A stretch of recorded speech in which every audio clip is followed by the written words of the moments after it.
우리 외국어 교회 성도 여러분 안녕하십니까? 안녕하세요.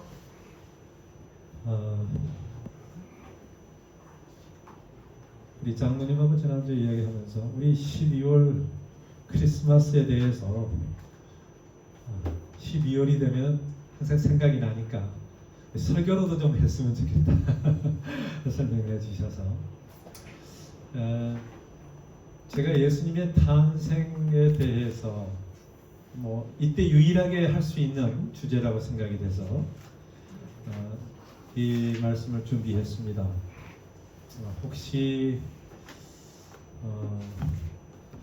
우리 교회는 어떻게 크리스마스에 대해서 생각할까 아마 궁금해 하실 것도 같고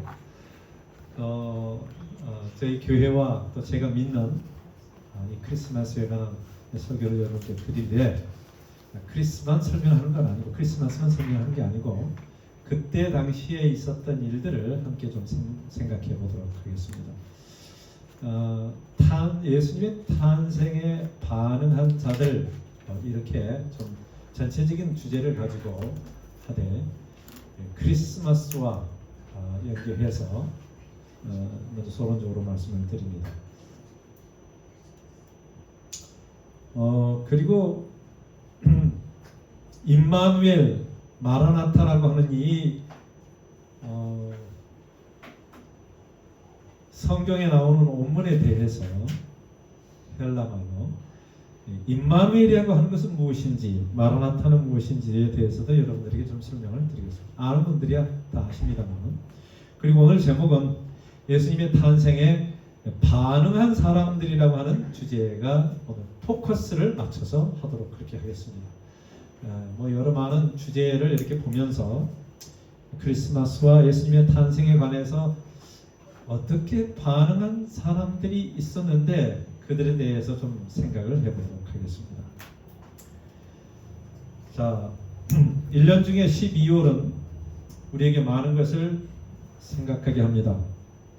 얼마 전에 우리 성도님께서 저에게 가끔 이 문자를 이렇게 유튜브에 있는 어떤 걸 이렇게 보내주시는데 참 좋은 걸 요즘 많이 보내셔요. 예, 12에 대해서 성경에서 여러 가지 의미가 있다. 이렇게 이야기를 한 걸 제가 잠깐 봤습니다. 여러분 12라고 하는 숫자가 성경에 나와요? 12개. 예, 12지파로 해서 구약 성경에 이렇게 나오고 물론 12제자 더 나아가서 12 곱하기 하면은 이게 14만 4천 이렇게 해서 마지막까지 남은 미래의 어떤 그 상징적인 것으로 그렇게 표현하기도 합니다. 12는 한 해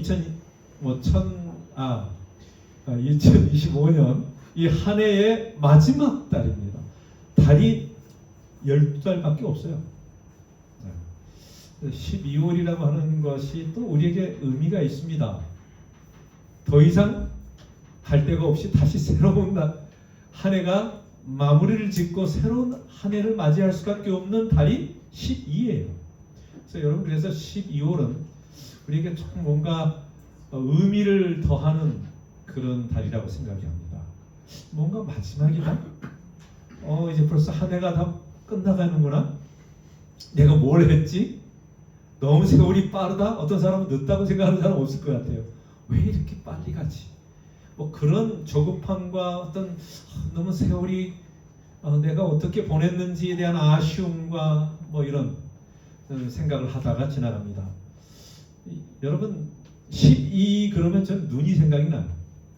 그리고 겨울 그러면 제가 어렸을 때 많은 생각들이 있지만 겨울 12월 눈이 첫눈이 오고 그다음에 눈이 왔을 때 제가 썰매 타고 놀고 어떤 그 환경 이런 게 많이 기억에 남고 그 아름다웠던 12월에 제가 어린 시절에 그 처가집 지붕마다 이렇게 눈이 쌓이고 장독대에 눈이 쌓이고 길가에 이렇게 쌓이면서 눈을 즐겼던 좋아했던 그 동심의 세계를 생각을 많이 합니다.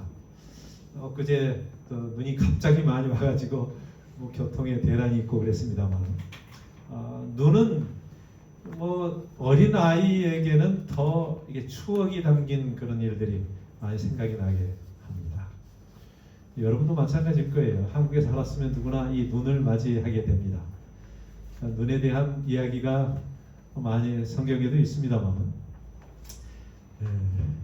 이 눈 그러면 여러분 뭔 생각이 듭니까? 루돌프 사슴코의 살메타고 하는 저도 그 노래를 참 좋아했습니다. 눈 그러면 우리가 참 눈처럼 깨끗하게 뭐 어떤 하얗게 어떤 그런 우리의 죄를 사해 주시는 예수님도 생각을 합니다.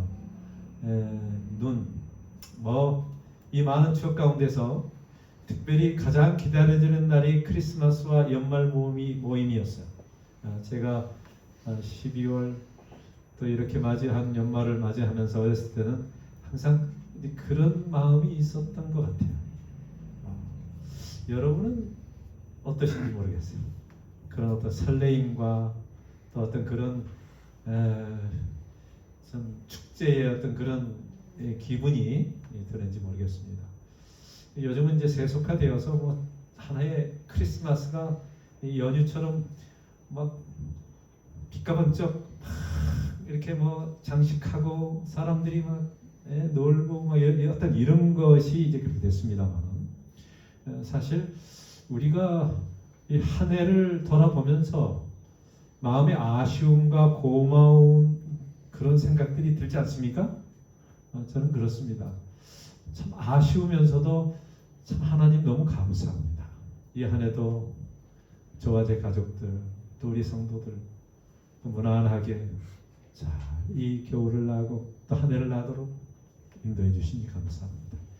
그러면서 하나님이 그 때마다 우리에게 인도하셨던 그 하나님의 손길과 하나님 강한 능력의 오른손이 저를 보호하시고 또 우리 모두에게 그런 안전한 생을 살도록 하신 것 감사를 드립니다. 또 그런 의미를 찾아가는 것이 12월에 우리가 해야 할 일이라고 생각합니다. 이 크리스마스와 연말 시즌에 하나님의 평안이 여러분과 여러분의 가정에 함께 하시기를 축원하고 기원합니다. 예. 그래서 우리는 크리스마스와 연말이 되면은 옛날에는 이 카드를 보냈잖아요. 예.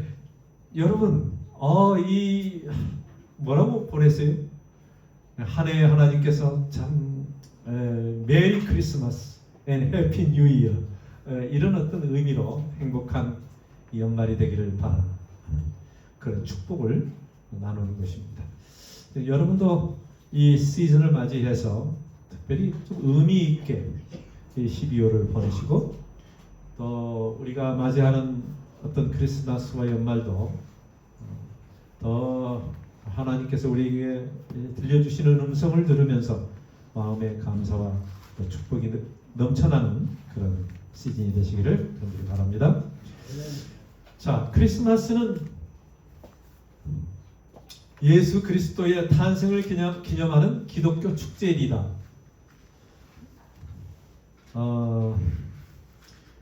구글 서치해 보니까 이렇게 나왔어요. 예, 뭐 많이 나옵니다만 요즘은 챗 GPT나 뭐 이렇게 다 보면은 뭐 사전처럼 잘 나와요. 예, 크리스마스는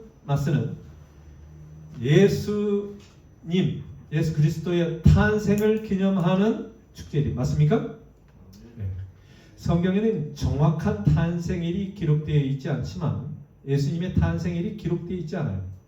서방 교회는 기독교를 이야기합니다. 그때 천주교를 포함해서 서방 교회는 4세기 경부터 기존 로마에서 지키던 이 동지는 겨울이 도래했다. 밤이 가장 길다. 그래서 동지라고 하는 것입니다. 그래서 전후의 태양신 탄생일인 12월 25일 그날을 축제와 결합해 그날을 성탄절로 지키기 시작했다. 이렇게 나와 있어요.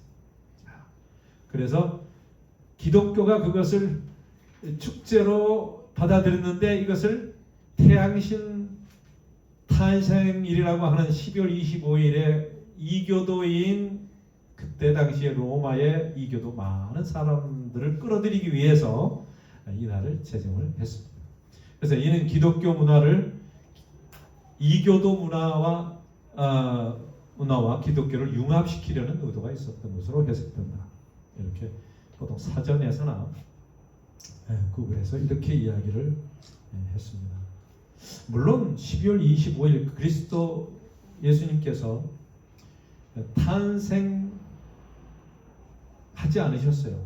그래서 12월 25일에 축제하는 것은 그 날은 잘못됐습니다. 그건 잘못됐지만 크리스마스와 연말 시즌에 이 발맞춰서 12월 상징적으로 12자라고 하는 이 마지막 달에 우리가 예수님의 탄생의 의미를 살펴보면서 주님이 오셨다. 그 팩트입니까? 사실이잖아요. 예수님이 언젠가 오신 건 사실이에요. 그래서 그거를 성경에서 임마누엘이라고 하는 말로 표현합니다. 임마누엘이라고 하는 건 뭐냐면 예수님이 우리와 함께 하시고 하나님 우리와 함께 하시는데 예수님이 하나님으로서 이 땅에 오셨다 라고 하는 의미고요. 그 다음에 마라나타라고 하는 다시 그분이 오신다라고 하는 그런 의미를 함께 생각하면서 이 중요성과 의미를 생각해 보는 것은 참으로 필요하다. 저는 그렇게 생각을 합니다. 그래서 제가 간추려서 크리스마스는 역사적으로 볼 때 서기 336년에 로마의 신이었던 정의의 태양신을 숭배했습니다. 이 탄생일인 12월 25일을 기독교가 받아들이어 예수님의 탄생일로 제정하면서 시작됐습니다. 그전에는 없었어요. 성경에 없었고 제자들도 따르지는 않았지만 이 후에 이 로마의 황제가 제정했습니다. 12월 25일이라고 하는 날짜에 맞추어 예배나 축제를 드릴 필요는 없지만 연말의 분위기와 함께 예수님의 탄생을 되새기면서 초림의 의미와 중요성에 대해서 깊이 음미해 볼 필요는 있다. 저는 그렇게 정의하고 그렇게 생각하고 있습니다. 자, 그래서 조금 전에 이야기했던 임마누엘이라고 하는 뜻은 뭐라고요? 하나님이 우리와 함께 하시다. 이게 가장 굿 뉴스라고 이야기합니다. 가장 우리에게 하늘에서 천사들이 들려주고 싶었던 것이 뭐냐면 오랫동안 구약에서도 그렇게 기다려왔고 수많은 하나님의 종들과 수많은 선지자들과 이 모두가 다 바라고 기대했던 것이 하나님이 우리와 함께 하신다. 그걸 고대했어요. 또 메시아가 오셔서 우리를 구원해 주시는데 그분이 바로 우리를 위해서 오실 것이다. 기다렸던 그 날이 12월 25일은 아니지만 예수님의 탄생일이라고 하는 것입니다. 참 의미가 있는 것이에요. 그래서 우리도 사실 이 birthday 해서 생일을 축하하지 않습니까? 왜요?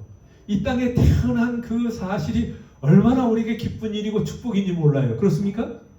감사할 일이죠. 그래서 누구한테 감사해요?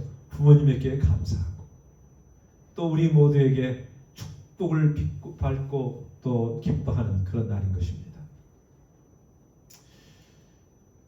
마라나타라고 하는 것은 상당히 의미가 비슷한데요. 뜻이 주님이 뭐예요? 다시 오신다. 예수님이 이 땅에 잠깐 계셨지만 33년 반 동안 계시고 3년 반 동안의 사역을 하신 다음에 이제 그의 모든 고난의 그 생을 사시다가 십자가에 돌아가시고 부활하시고 하늘로 40일 후에 승천하셨어요. 그러면서 천사가 예수님의 그 약속에 의해서 뭐라고 그래요? 그분이 다시 너희들이 본 대로 오실 것이다. 다시 오신다라고 하는 것이 그게 마라나타예요. 그래서 그 이후에는 다 그 위에 신약 성경에 나와 있는 수많은 구주님을 사랑하는 백성들과 제자들과 성도들이 뭘 기다리냐면 예수님의 다시 오심을 기다려. 그게 뭐예요? 마라나타. 우리도 예배드리고 마지막에 주에서 오신다고 하는 그 찬미를 부르지 않습니까? 그게 우리의 소원이에요. 바라는 것입니다. 그리고 우리의 교회의 이름이 뭐예요?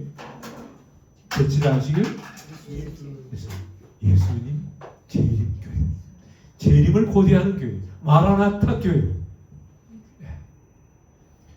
그래서 우리는 주님의 그 약속, 우리를 위해서 구원해 주시기 위해서 오셨을 뿐만 아니라 다시 오셔서 우리를 영원히 구원해 주시고 하늘 본향으로 데려가실 그 주님의 오심을 기다리는 교회. 그게 재림교회죠. 임마누엘. 그래서 마라나타, 이것은 예수님 안에서 이루어질 탄생과 다시 초림, 재림을 이야기하고 있습니다. 예수님의 재림은, 초림은, 탄생은 역사적으로나 인류의 구원의 역사적으로 아주 중요한 사건. 오늘 우리는 이 임마누엘 이때에 반응했던 사람들의 모습을 보면서 이 마라나타의 지금 우리가 살고 있는 우리의 반응이 어떠해야 할 것인지에 대해서 심도 있게 찾아보고자 합니다. 그래서 우리가 타이팔로지, 오늘 표상학에 대해서 배웠는데 성경의 이 모든 것들은 다 오직 한 분 예수님에게 포커스를 맞춰서 역사가 흘러가고 있고요. 그 역사는 또다시 흘러가면서도 계속 예수 그리스도의 태어나신 그 날짜에 그분에 의해서 흘러가고 있는 것이, 그게 BC는 AD라고 이 역사가 이렇게 이제 예수님에 의해서 다시 재정비됐잖아요. 그래서 그 예수님의 탄생 전을 BC라고 합니다. Before Christ.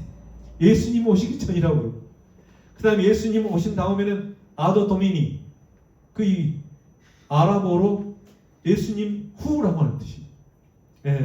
그래서 AD, 그러면 AD 오늘 몇 년이에요? 2025년. 그렇게 해서 예수님이 오신 그 날에 후에 예수님이 다시 오실 것이라고 하는 것을 기억하고 살아가는 백성들이 되도록 예수 중심적으로 역사가 이루어진 것이에요. 맞습니까? 이 지구 역사가 어느 나라가 옛날에 당군 뭐 이거 가지고 지금 세는 나라가 어디 있어요? 석가모니가 몇 년 태어났는데 그거 아는 사람이 누가 있냐? 예수님께서 태어나신 게 바로 2025년 전에, 그분이 바로 이제 우리를 위하여 마라나타로 오실 것이다. 이게 역사가 우리에게 던져주는 그런 메시지인 것입니다. 자, 하나님께 S와 No로 응답해야 할 때가 다가오고 있습니다. 여러분, 지금 우리가 모든 게 선택인데 S인가 No인가, 이게 중요합니다. 특별히 이 예수님이 탄생하신 것과 다시 오시는 것과 연관해서 반응한 사람들이 있었어요. 그들은 S인가 No인가를 가지고 결정을 했는데 그 선택에 의해서 그들의 운명이 달라졌다고 하는 것입니다. 자, 오늘 거기에 대해서 배우는 것이죠. 무반응과 무관심의 시대가 예수님 당시나 지금이나 똑같습니다.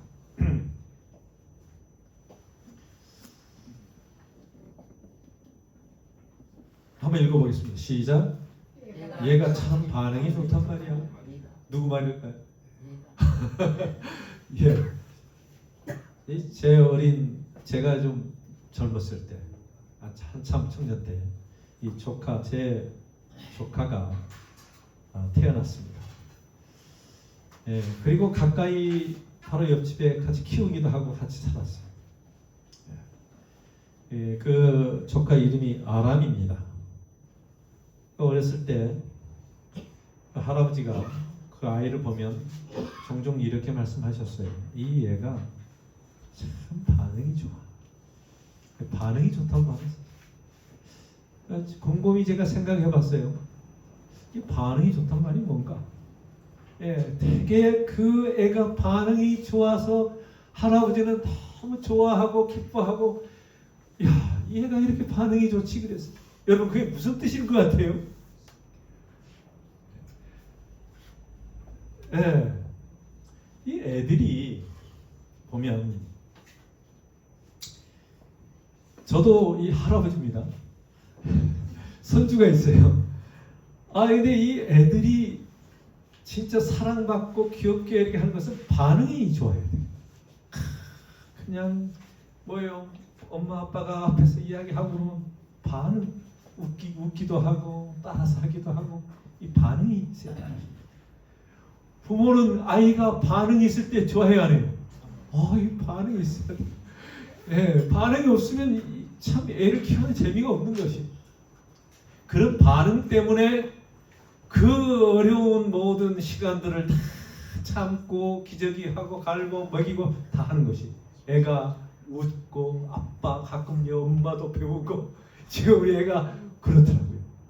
그엄마도 배우면서 반응하고 안기고 엄마 아빠 뭐 멀리 가면 울기도 하고 이런 반응이 있어요. 리플렉션이라고 하는 말 영어가 있는데 이거는 이게 하나님께서 우리가 반사란 말도 있어요. 뭔가 하나님께 반응하는 거, 또 뭔가를 반사해서 그분을 나타내는 것, 이 모든 것이 하나님께서 좋아하시는 것이, 원하시는 것이.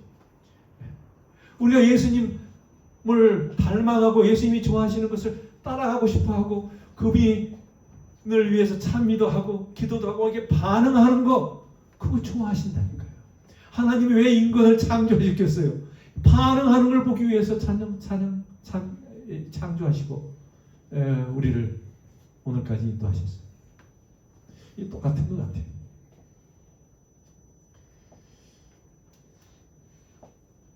하나님께서도 반응 잘하는 성도를 칭찬하십니다. 네. 반응 잘 하시겠어요? 예, 저희 교회는 반응 잘 하시는 분들이 있어요. 누군지는 밝히지 않겠지만 참 요즘의 시대를 무반응의 시대, 무관심의 시대라고 말을 할 수 있어요. 예수님이 오시는 그때도 그랬어요. 반응이 없어. 왕이 왔는데 하나님이 오셨는데 여러분 반응 안 하면 얼마나 섭섭하시겠어요.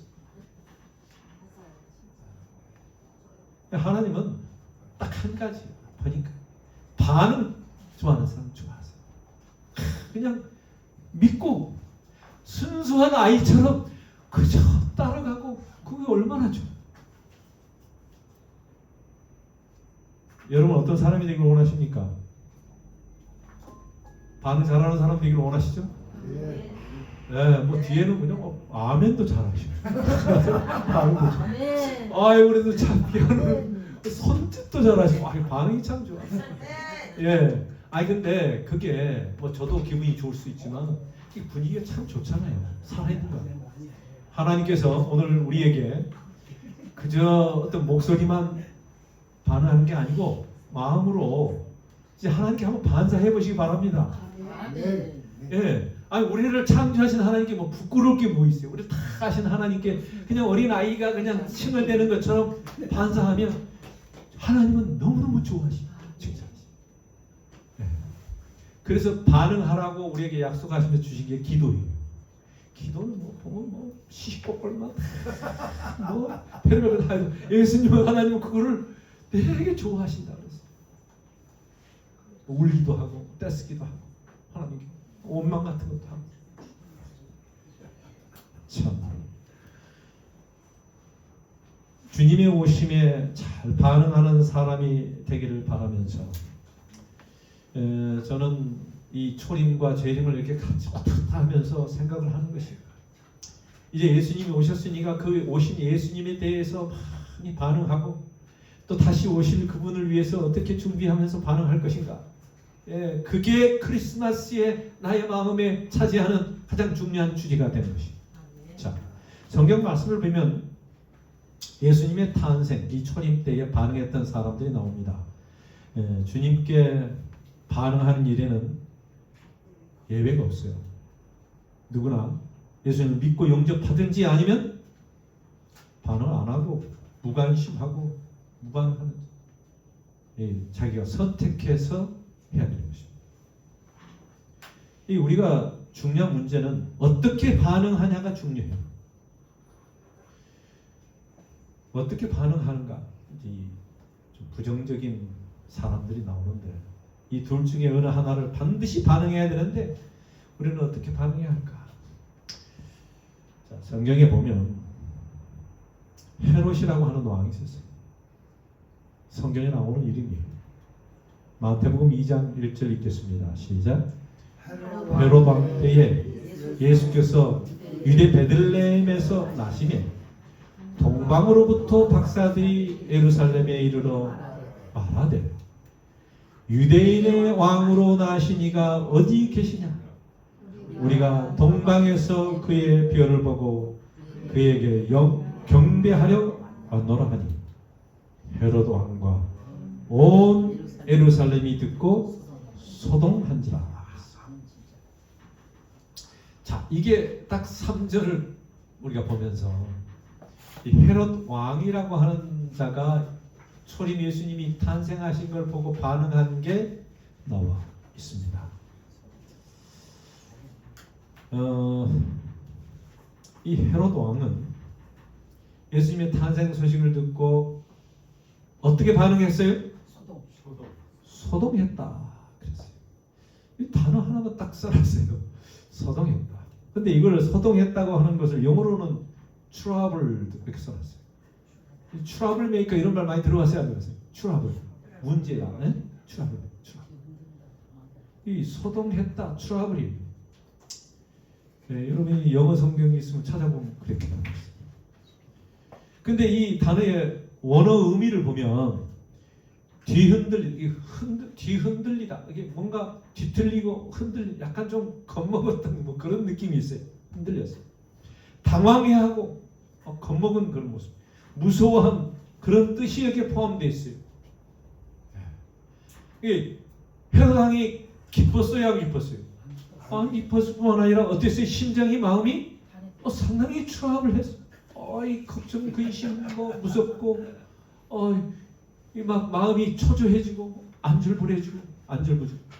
이런 상태였어요.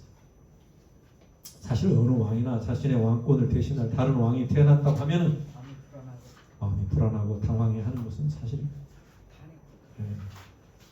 그러니 헤롯이 이 마음이 심란했습니다. 근데 이 헤롯 왕에게는 그가 추합을 할 만한 이유가 여러 가지 있었어요. 여러분 한번 잘 생각해 보시기 바랍니다. 그가 어떻게 살았는가가 그의 삶에서 나타나기 때문에 그의 마음속에서 그런 반응이 나온 것이에요. 자, 첫 번째, 그는 정통 유대의 혈통이 아니에요. 에서의 후손인 이둠의 사람이었어요. 그러니까 그가 이 정권을 잡았을 때 제대로 잡았겠어요? 뭔가 그 위에서부터 좀 문제가 많이 있었을 것 같아요. 이 권력에 집착했어요. 그렇기 때문에 그 권력을 잡기 위해서 아마 수많은 나쁜 짓을 많이 했으리라 생각합니다. 제대로 된 권력이 아니야. 헤롯이 완전히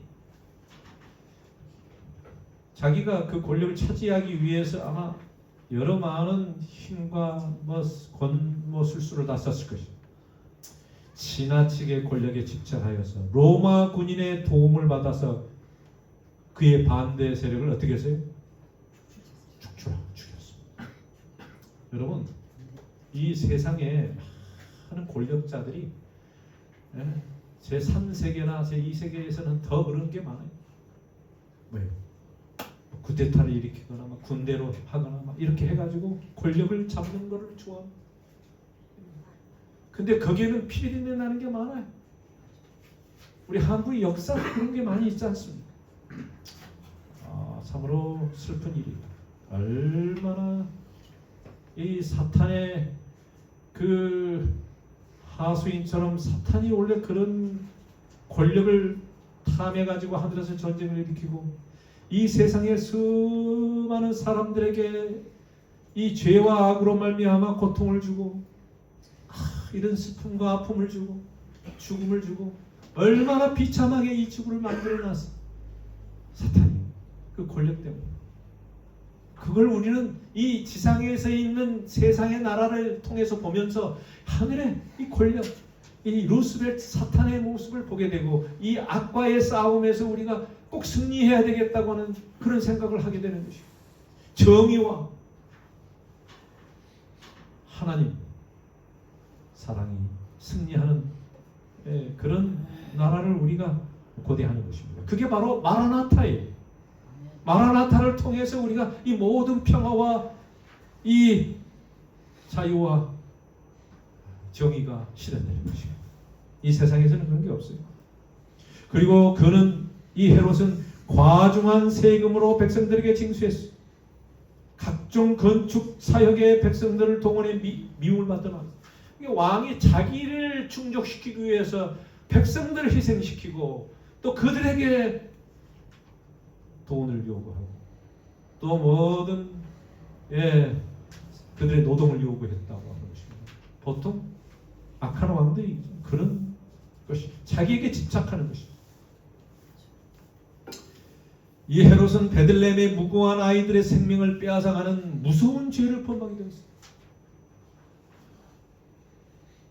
예수님이 태어날 때 예수님을 죽이려고 어떻게 했어요?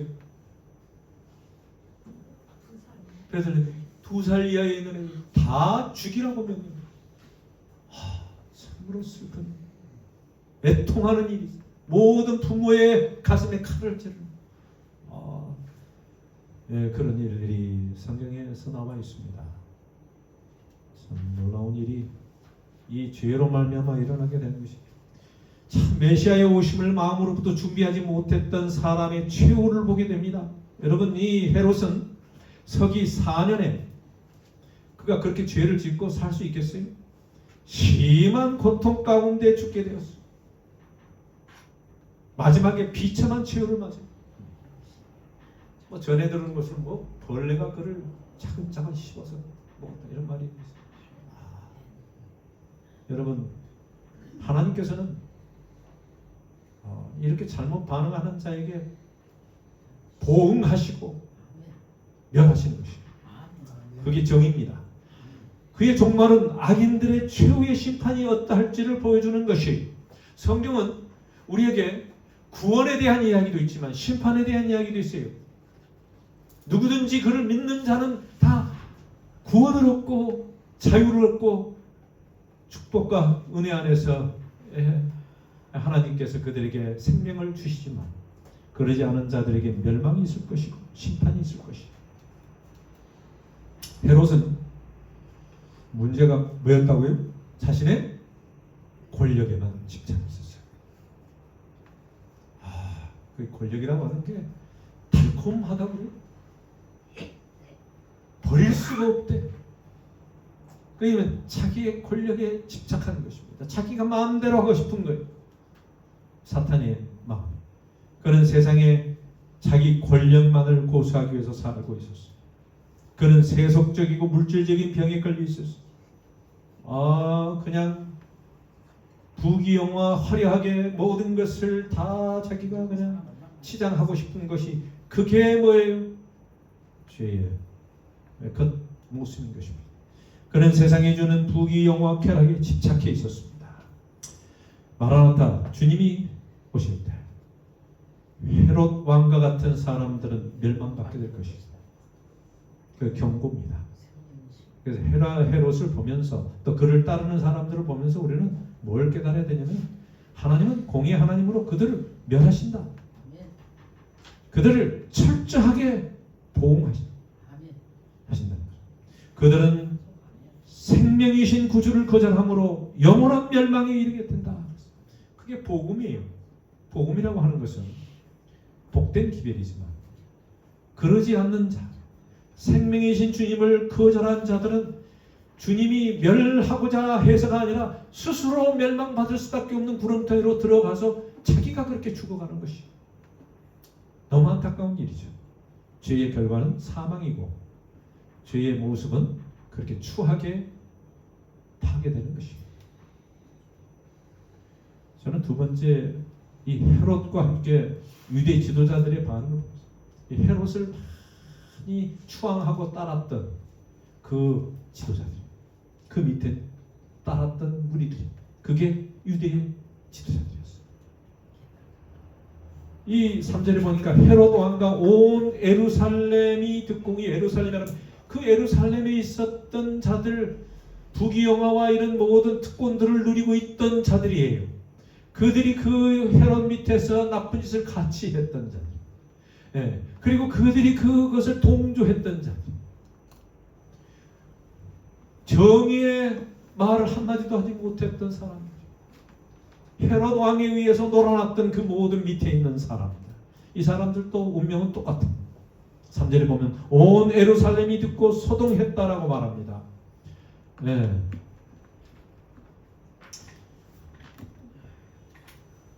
유대 지도자들은 동방박사들 이 질문의 중요성과 미가 5장 2절에서 따라 메시아가 베들레헴에서 태어나실 것을 알았어요, 몰랐어요? 알았어. 네. 그들은 꽤 지식적으로 많이 알았습니다. 예수님이 이 성경에 보면 태어나실 것에 대한 예언들이 나와 있거든요. 미가 5장 2절에 보면 베들레헴 에브라다야. 뭐 베들레헴 에브라다가 이 베들레헴이 두 곳이 있습니다만, 에브라다야 너는 유다 족속 중에 작을지라도 이스라엘을 다스릴 자가 내게로 나올 것이다. 그의 근본은 상고의 영혼에 있느니라. 근본은 태초에 영원히 라고 하는 그런 이름을 가진 하나님이 이 땅에 오실 것에 대한 예언을 여기서 하고 있습니다.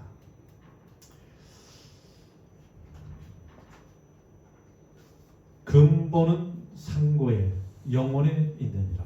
이렇게 번역이 되어 있습니다.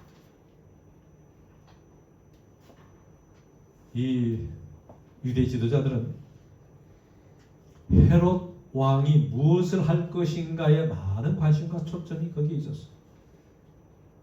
그 지도자 헤롯 왕이면 뭐 권력이 있는 사람 아니에요? 네? 그래서 그 밑에서 모든 걸 좀 혜택을 받고 뭔가 좀 잘 자기도 살아보고 하기 위해서 비율을 맞추고 무엇을 헤롯 왕이 좋아하는지 거기에 맞춰서 관심과 초점이 거기에 있었어요. 참으로 우리 이 시대의 왕이 이제 거의 없죠. 상징적으로만 뭐 일본에도 있고 있습니다만 이 왕의 제도가 그렇게 좋은 게 아니에요. 네. 처음에 이 이스라엘 백성들이 왕을 요구했을 때 사무엘과 하나님이 싫어했어요. 왜요? 그들이 종처럼 그렇게 살 것에 대한 염려를 했다고 해요.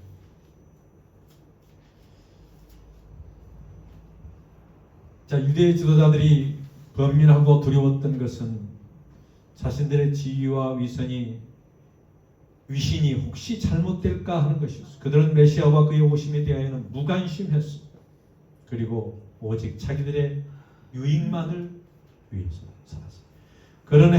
그들은 헤롯처럼 분노하고 미워하지는 않았지만은 동방 박사들의 이야기에 귀를 기울이려 하지 않았고 베들레헴에 가서 확인하려고도 하지 않았습니다. 그들은 병은 무관심이 된 것입니다. 관심이 없었어요. 예수님이 다시 재림하실 때도 이와 같은 일이 반복될 것입니다. 다른 반응이 있게 될 것입니다. 준비하고 있는 사람과 준비하지 못한 사람들의 차이가 엄청나는 것입니다. 여러분은 어떻게 준비되어 있어야 할까요?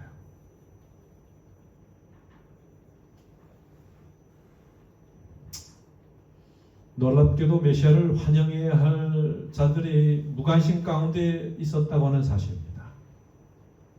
그들은 메시아의 오심을 뭐로 알았냐면 지식적으로만 알았어요. 근데 그 지식이라고 하는 게 학구적이에요. 그냥 외우고 또 그냥 지식으로 되새기는 것이고, 근데 그들의 실질적인 개인의 삶에서 생활화되지는 못했다고 하는 것입니다. 이게 상당히 문제가 있었어요. 이 서기관들과 제사장들은 구약 성경을 잘 알고 있었어요. 외우기도 하고, 그리고 방금 이 오신다고 하는 이 초림에 대한 예수님의 이야기도 알고 있었어요. 그러나 그들의 삶은 말씀과 멀어져 있었다고 하는 것입니다. 사랑하는 성도 여러분, 우리는 예수님 그리스도를 실제적이고 개인적인 분으로 알아야 합니다. 또한 우리의 삶에서 그의 오심을 기다리는 모습을 보여줘야 합니다. 재림교회는 예수님을 오심을 기다리는 교회. 또 우리의 생각뿐만 아니라 지식뿐만 아니라 우리의 삶에서도 그런 것들이 반응으로 나타나야 되는 것입니다. 그분의 오심이 혹시 우리가 하고자 하는 어떤 그 무엇을 방해하는 것처럼 생각하지는 않습니까? 우리가 해야 할 어떤 계획들이 너무 많이 있어서 지금 오시면 안 됩니다. 결혼도 해야 되고 내가 또 해야 되고 해야 될 일이 너무 많습니다. 시간이 조금 후에 오시면 더 좋겠습니다. 이렇게 은근히 바라는 분이 혹시 있지 않아요?